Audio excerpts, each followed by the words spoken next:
Prepare to go, defend tough guy? yourself.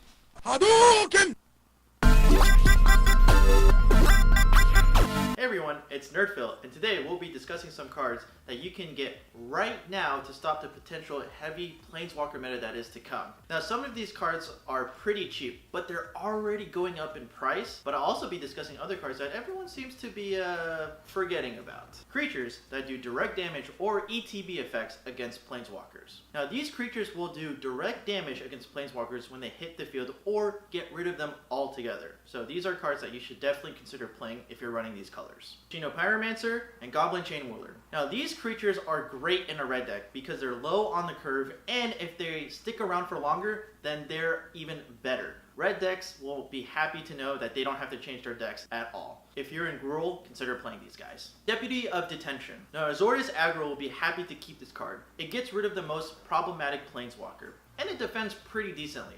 If you're a mono white, consider splashing. Frilled Mystic. Now think of this card as a worse version of Snapcaster Mage. It's a counterspell that leaves a body behind to attack further. Simic and Reclamation decks may need to play more copies, or at least put more copies in the sideboard for the potential meta that is to come. Playcrafter. Now this card is a little bit weaker than the other cards that were just mentioned because the opponent gets to choose which Planeswalker gets to go, or if they're making tokens like from Dovin, Grand Arbiter, they get to sacrifice the tokens instead.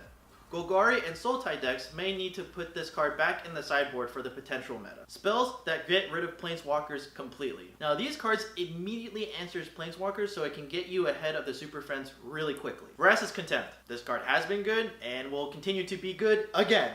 So if you're in black, consider playing this card. Thrash, Threat. This card hits Planeswalkers, by the way, just in case you didn't know. I know that Threat sucks, but Thrash has always been a good side of this card.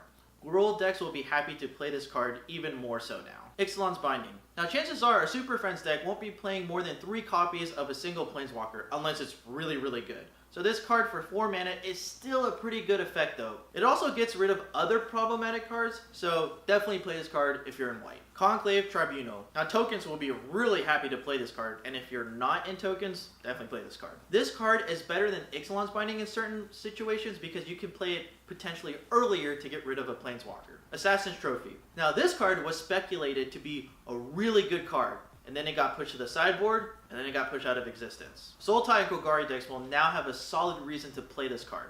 Get your copies now while they're super cheap. Bedevil. Another card that was speculated to be really good. This card is not going to be any cheaper, so get your copies now. Star of Extinction. Now this card is a little iffy because it costs 7 mana, but if it resolves, it gets literally rid of everything on the field. Eldest Reborn. You'll see this card appear multiple times in this video. It's a little bit weaker because the opponent always gets to choose, except for Chapter 3. That being said, maybe doing a little bit of everything is the answer we need against a Super Friends deck. Discard effects. Now, discard effects have always been the answer to cards that are difficult on the field.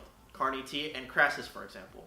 Same rule applies to Super Friends. Duress. Now, this card is good against Control, and now it's going to be good against Super Friends. So put this in your sideboard if you haven't already. Thought Erasure. Dimir and Esper decks will be happy to play this card even more so than usual. Gets rid of any Planeswalker, and they still get to surveil. It's a really good card. Drillbit. If you're in Rakdos aggro, consider mainboarding this card, or at least put it in the sideboard. If you're in mono red, you might want to consider playing this card. Ingress, the Flame Chain. Now while the opponent gets to choose what they get to discard, they have to consider this card a threat because making you discard every turn is a problem. Basilica Bellhaunt. Now, while the opponent gets to choose what they get to discard, this body has decent stats for a 4 mana drop. So if you have room in your 4 drop slot, consider playing this card. Carnival Carnage. Now again, your opponent gets to choose, but this time they have to discard 2 cards. For 4 mana, that's a pretty strong effect. The Eldest Reborn. This card is back and you'll see it one more time. This card is worth playing for Chapter 3. Nicobolus the Ravager. Now a 4/4 flying body is really hard to defend against,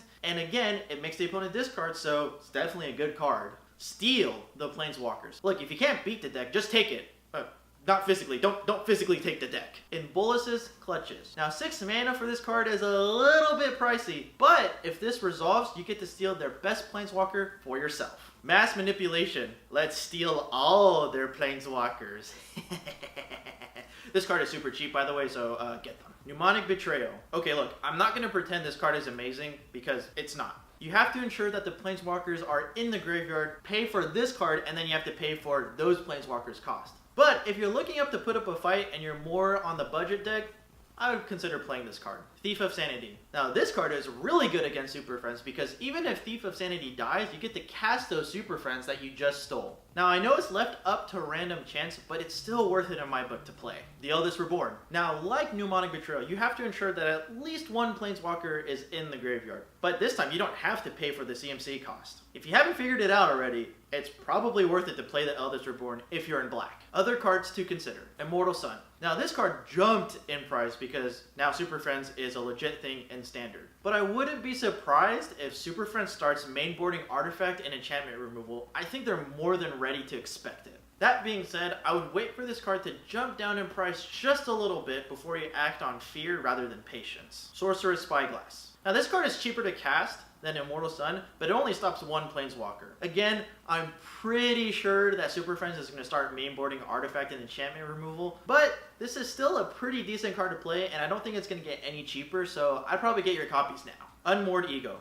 I bet you forgot this card existed. Now, I'm not going to pretend this is the best way to get rid of a Planeswalker, because it doesn't stop the ones already on the field. However, you can ensure that the most problematic Planeswalker is not going to affect your deck at all the entire game. Consider sideboarding this card if you're in these colors. Vona, Butcher of Magan, Megan.